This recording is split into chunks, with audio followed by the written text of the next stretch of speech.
Welcome to মুনমুনের classroom. আমরা করছি class 12 এর সাজেশন। আজ অ্যালডিহাইড কিটোন ও কার্বক্সিলিক অ্যাসিডের ফার্স্ট পার্ট। প্রথমে বলছি পার্থক্য করো ফেনল ও অ্যাসিটিক অ্যাসিড। তিনটে পার্ট করে নিয়েছি, বিকারক, ফেনল আর অ্যাসিটিক অ্যাসিড। ব্রোমিন জল বিকারকটা। ফেনল হচ্ছে 2,4,6 ট্রাইব্রোমোফেনলের সাদা দশা উৎপন্ন করবে, আর অ্যাসিটিক অ্যাসিডে কোনো উল্লেখযোগ্য পরিবর্তন লক্ষ্য করা যাবে না। এ থেকেই শনাক্ত করতে বলেছে। প্রথমে যেটা রয়েছে দেখো, অ্যারোর উপর যেটা দিয়েছিলাম, মানে বেঞ্জাল রেড থেকে সিনামিক অ্যাসিড দিয়েছে, বিকারকে আনতে চেয়েছিল। বিকারক হচ্ছে CH3COO CH3CO whole 2O, 180°C। এটা হচ্ছে পার্কিন রিয়াকশন। অ্যাসিটন থেকে মেসিটিলিন, এটা দিতে হবে গাঢ় স্টেসোফোর সহ পাতন করতে হবে। তারপর CH3 কে N2H4 দিলে তৈরি হবে CH3CH double bond N single bond NH2 হাইড্রাজিন। একে ইয়া হবে সোডিয়াম অ্যাসিটেট আর হচ্ছে ইথাইল গ্লাইকল দিলে তৈরি হয়ে যাবে CH3CH3 ইথিলিন। এটা হচ্ছে উলফ কিশনার রিডাকশন। তারপরে দেখো CH3 হোল 3 CCHO 50% NaOH দিয়েছে, তৈরি হবে ক্যানিজারো রিয়াকশন হচ্ছে এটা। তো CH3 হোল 3 C CH2H প্লাস তৈরি হবে CH3 হোল 3 C C double O Na। এটা ভালো করে বোঝা যাচ্ছে না, এটা দেখে দেখে না, ঠিক করে নিও Na।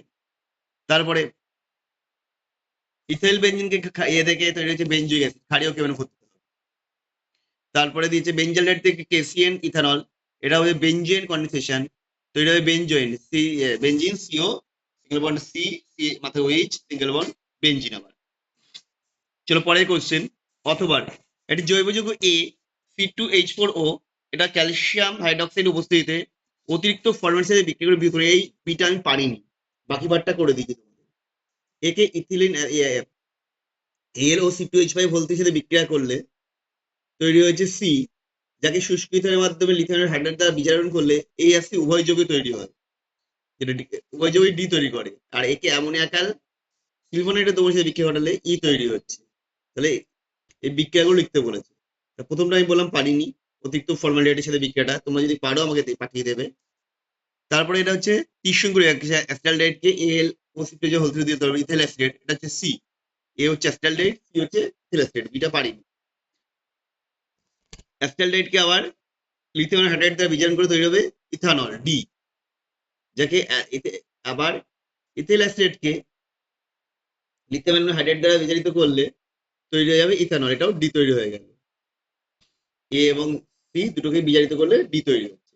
আর অ্যাসিটালডেহাইড অর্থাৎ কে ডি অর্থাৎ এ কে ইথানল ডি এর সাথে বিক্রিয়া করলে তৈরি হচ্ছে অ্যাসিটাল, যেটাকে এফ বলা হচ্ছে। তাহলে আমরা এ থেকে এফ সবকটাই পারলাম। তারপর হচ্ছে ও আচ্ছা অ্যামোনিয়া কাল সিলভানেটে দমন দিয়েছে, যেটা তৈরি হবে অ্যামোনিয়াম অ্যাসিড, এটাকে বলা হচ্ছে ই।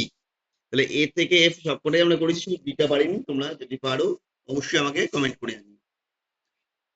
রূপান্তর বলেছি ইথানোইক অ্যাসিডে প্রোপানোইক অ্যাসিড। ইথানোইক অ্যাসিড মানে CH3CHO, একে আমি অ্যালুমিনিয়াম লিথিয়াম অ্যালুমিনিয়াম হাইড্রাইড দিলাম, তৈরি হলো ইথানল। SOCl2 দিলে তৈরি হলো ইথাইল ক্লোরাইড। KCl দিলে তৈরি হলো ইথাইল সায়ানাইড। তারপরে তাকে লঘু ইথিল দিলাম, তৈরি হলো প্রোপানোইক অ্যাসিড। এটা ছাড়াও আনস্ট্যান্ড রিঅ্যাকশন দিয়েও তোমরা করতে পারো। অ্যাসিটন থেকে ফর্মালডিহাইড, অ্যাসিটনকে CaOCl মানে ব্লিচিং পাউডার সহ পাতন করলাম, তৈরি হলো ক্লোরোফর্ম, যাকে লঘু এনো যার স্থল দিয়ে তৈরি হয়ে গেল ফর্মিক অ্যাসিড। ফর্মিক অ্যাসিডে ক্যালসিয়াম হাইড্রোক্সাইড দিয়ে পাতন করছি, তৈরি হয়ে গেল ফর্মালডিহাইড। এবার বলছি পার্থক্য করতে, ফর্মিক অ্যাসিড ফর্মালডিহাইড কিছু না, সোডিয়াম বাইকার্বনেট দমন গাঢ় জলীয় দমন যোগ করবে। ফর্মিক অ্যাসিড বুদবুদ আকারে CO2 গ্যাস দেবে, ফর্মালডিহাইড কোনো পরিবর্তন লক্ষ্য করা যাবে। এটা অন্য জিনিস দিয়ে করলে অসুবিধা হবে, কারণ যেহেতু টলারেন্স দাও দুজনেই সারা দেবে। এবার হচ্ছে পরের কোয়েশ্চেন, অথবাটা বেঞ্জিক অ্যাসিডকে SOCl2 এর সাথে বিক্রিয়া এ হয়েছে, এ আবার কুইনোনিল আর PD BSO4 আর হাইড্রোজেন দ্বারা বিজারিত মানে হচ্ছে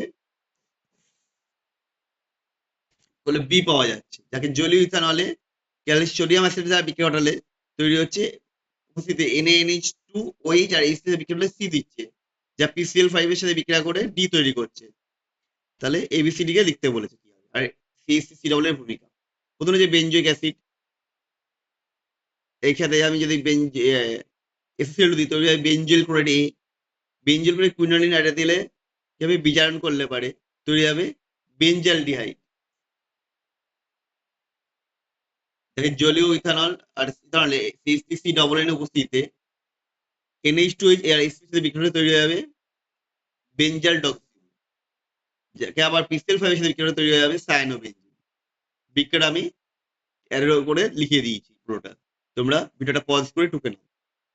এরপরে এটা হচ্ছে সোডিয়াম অ্যাসিডের ভূমিকা, এটা হচ্ছে ওই NH2OH.H, এটা যে আম্লিক লবণ ছিল, এই লবণ থেকে NH2OH হাইড্রক্সিল অ্যামিনকে মুক্ত করতে CH3C ডবল এনে ব্যবহৃত হয় ক্ষার হিসেবে। পরেরটা বলেছে কোশ্চেনটা অ্যালডল বিক্রিয়া, অ্যালডল বিক্রিয়ার ওই ABCD গুলোকে শনাক্ত করতে বলেছে। তাহলে প্রথমটা A হচ্ছে কার্বো অ্যানায়ন, আর B হচ্ছে জল, C হচ্ছে আবার সেকেন্ড পার্টে এটা এসেছিল, এটা অ্যানায়ন, অ্যালডলের যেটা অ্যানায়নটা সেটা, যেটা লাস্ট পার্টে গিয়ে জল থেকে আবার H প্লাস আয়নকে গ্রহণ করে অ্যালডলে কনভার্ট হয়ে গেছে আর OH মাইনাস হয়েছে। তাহলে এখানে ABCD গুলো আমরা করে দিলাম। ভিডিওটা তোমাদের কেমন লাগলো কমেন্ট করে জানিও। আবার দেখা হবে নেক্সট ভিডিও।